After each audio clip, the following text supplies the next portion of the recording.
Bismillahirrahmanirrahim. Assalamualaikum warahmatullahi wabarakatuh. Alhamdulillahirrahmanirrahim. Wassalatu wassalamu ala asyrafil mursalin Sayyidina Muhammad wa ala alihi wasallam. Alhamdulillah, segala puji bagi Allah yang telah memberikan kesempatan pada hari ini, dan salawat serta salam kita hantarkan kepada Nabi Muhammad SAW. Saya Cynthia Rizky Namar Anissa dengan NIM 204201 4002 ingin presentasikan konsep rancangan penelitian kuantitatif untuk memenuhi tugas UAS mata kuliah metodologi penelitian kuantitatif dengan dosen pengampu Muhammad Hasan Abdillah MPSI.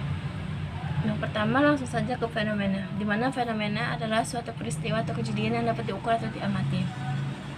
Di sini fenomenanya, di zaman digitalisasi, perkembangan penggunaan media sosial meningkat. Tidak melihat usia, semua kalangan menggunakan media sosial, terlebih Instagram. Hampir semua orang memiliki.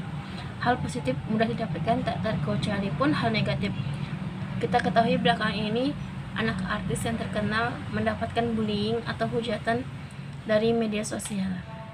Dia anak kecil yang tidak tahu apa-apa, dibully dan dihujat oleh orang yang tidak dikenal.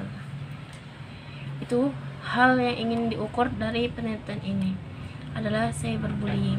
Kesenjangan yang diharapkan, yaitu hal kondisi yang tidak seimbang dalam kehidupan masyarakat, baik secara individu maupun kelompok.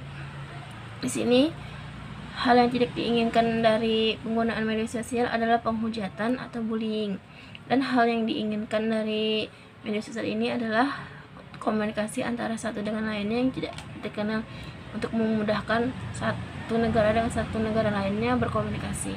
Jadi kesenjangan yang terjadi di sini adanya permusuhan, kekerasan, diskriminasi kepada orang atau sekelompok tersebut yang kita tidak kenal. Kemudian tujuan penelitian dari peneliti yaitu ingin mengetahui hubungan cyberbullying dengan dukungan sosial. Apakah ada kaitannya dukungan sosial seseorang untuk seseorang lainnya melakukan cyberbullying. Di sini variabel penelitian, di mana variabelnya yaitu adalah masalah yang diambil adalah cyberbullying, di mana menurut Smith cyberbullying adalah tindakan agresif dan disengaja yang dilakukan oleh satu kelompok atau individu menggunakan bentuk kontak elektronik berulang kali dan dari waktu ke waktu terhadap korban yang tidak dapat dengan mudah membela dirinya sendiri. Contohnya tadi kan fenomenanya anak kecil yang dihujat, dia tidak bisa membela dirinya sendiri kecuali orang tuanya kan. Kemudian variabel X-nya di sini ada menurut Taylor, dukungan sosial adalah informasi dan umpan balik dari orang yang lain yang menunjukkan bahwa seseorang dicintai, diperhatikan, dihargai, dihormati, dan dilibatkan dalam jaringan komunikasi serta kewajiban timbal balik. Dan menurut Wills, dukungan sosial adalah mengarah kepada kenyamanan, kepedulian, penghargaan terhadap seseorang atau membantu seseorang menerima dari orang lain atau sekelompok. Jadi diharapkan dengan adanya dukungan sosial yang baik, yaitu penghargaan terhadap seseorang lainnya tidak melakukan cyberbullying kepada orang lain di media sosial. Kemudian hipotesis, apakah terdapat hubungan antara perilaku cyberbullying dengan dukungan sosial? Adalah dugaan di sini yaitu semakin tinggi dukungan sosial terhadap seseorang, maka semakin rendah untuk perbuatan bullying dilakukan. Jadi jika seseorang memperhatikan orang lain atau memberi dukungan sosial dengan kenyamanan tadi serta perhatian, diharapkan seseorang tersebut tidak melakukan bullying. Dan jika semakin rendah dukungan sosial terhadap seseorang, maka semakin tinggi atau mudah untuk melakukan perbuatan cyberbullying.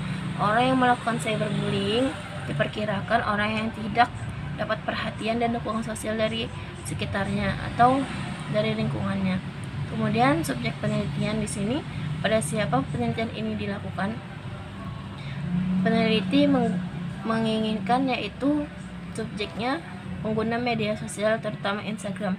Orang yang memainkan Instagram yang berusia sekitar 18-25 tahun, di mana umur ini dikategorikan sebagai remaja akhir, di mana remaja akhir ini memiliki kemampuan dan pemikiran yang lebih matang ketimbang umur sebelumnya. Jadi diharapkan pengguna media sosial Instagram ini orang yang bijak ketika memainkan Instagram tersebut. dan domisili di sekitar Samarinda. Karena peneliti sendiri dari Samarinda diharapkan jangkauannya pun tidak terlalu luas karena banyaknya pengguna media sosial di dunia ini, jadi tidak menggunakan daerah lain. Kemudian jumlah subjek penelitian di mana menggunakan 100 orang, bisa jadi lebih tergantung keadaan masalahnya nanti. Pengguna gadget 5 jam per hari karena ini menjadikan batas maksimal orang bermain HP pada umumnya. Kemudian laki-laki maupun perempuan bisa menjadi subjek penelitian ini. Dan teknik sampling yang diambil dari penelitian ini adalah dengan menggunakan non-random sampling atau non-probability sampling, di mana yaitu menggunakan teknik purposive sampling.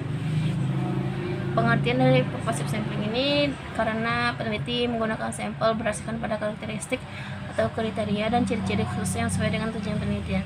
Jadi telah disebutkan oleh peneliti bahwa subjek penelitian dengan pengguna Instagram berumur 18-25 tahun, domisili Samarinda.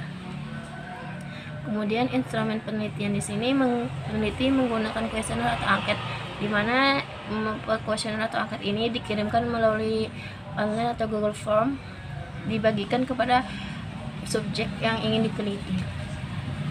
Dari kuesioner ini di instrumen yang diinginkan adalah memberikan pertanyaan atau topik kepada sekelompok individu dengan maksud memperoleh data. Kuesioner ini bisa diukur menggunakan aplikasi SPS atau semacamnya. Kemudian nanti informasi yang telah didapatkan mudah untuk diteliti. Kenapa peneliti menggunakan instrumen penelitian kuesioner? Karena relatif mudah dijangkau dan dilakukan dengan biaya yang lebih murah dibandingkan apabila peneliti menggunakan wawancara atau teknik lain. Karena ini teknik kuantitatif, jarang sekali menggunakan teknik wawancara. Kemudian teknik analisis data yang diambil oleh peneliti adalah product moment, di mana product moment adalah menganalisis dengan data-data yang telah ditentukan ciri-ciri karakteristik yang disebutkan tadi untuk mengetahui korelasi atau hubungan yang terjadi antara cyberbullying dan lingkungan sosial. Rumusnya di mana untuk mengetahui product moment adalah RXY sama dengan korelasi antara X dengan Y, di mana X I-nya yaitu nilai X atau solusi tadi ke I, dan Y adalah yang masalah, nilai Y ke I. Sekian presentasi dari saya, kurang lebihnya mohon maaf. Wassalamualaikum warahmatullahi wabarakatuh.